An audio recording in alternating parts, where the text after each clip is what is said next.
Man, I do it big. From the car to the clothes to the crib. Man, I do it big. 50 million, 100 million is how I live. Man, I do it big. Every day, get it in. Man, I spend. Man, I do it big. Hey everybody, I'm Bill Wordy, editorial director for Billboard. We're here live with Soulja Boy. Thanks for coming by. Thanks for having me. Absolutely. We're going to be taking some questions live using the Moto Blur service.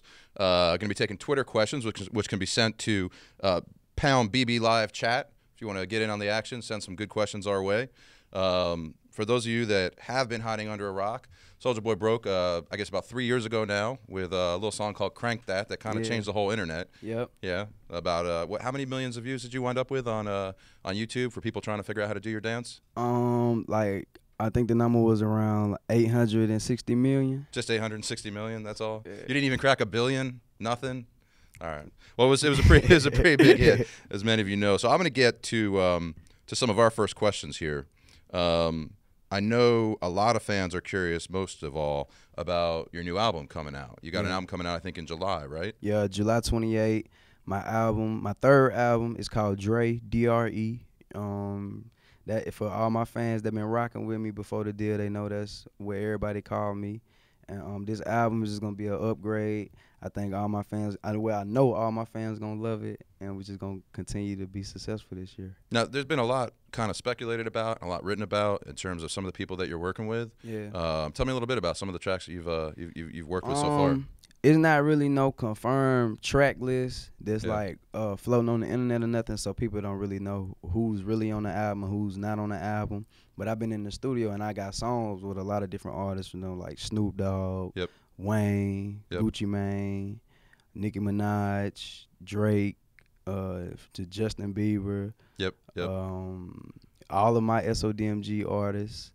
So you could go a lot of different directions. Yeah. So what's the general vibe that you're trying to pull together with all this? The general vibe from this is just like I'm going towards like real hard and creative beats, like hard beats, like that'll make you bob your head, like that'll make you feel it, like feeling inside your soul. You know what I'm saying? Like, you know what I mean? But like at the same time, just be like real creative to where like, how did he make that beat? And then like with just some off the wall swag. You recently released the trailer that we watched in anticipation of the album. Why release a trailer for an album? And what is it that you kind of want out there? Like what is it that you want people to take away from the clip? From the clip, I just wanted to like give all my fans that thumbs up or that heads up that it's coming. You feel me? Because I know that they waiting. And I be reading their messages, and I know that they anticipating it.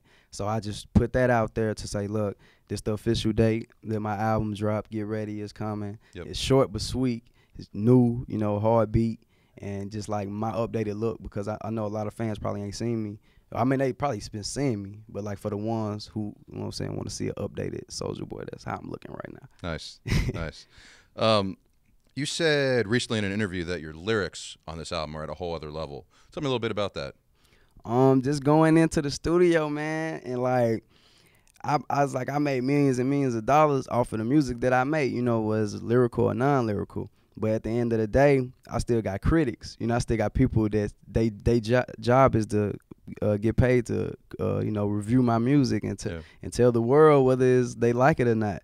And I'm like, man, so I'm thinking to myself, I gotta impress these people, you know? So it's kind of important to you to have that kind of critical respect, not just to sell a lot of records. Yeah, just not to, you know, just make, you know, I made money, you know, doing the music that I like to do, but at the same time, I want that title. I want my respect.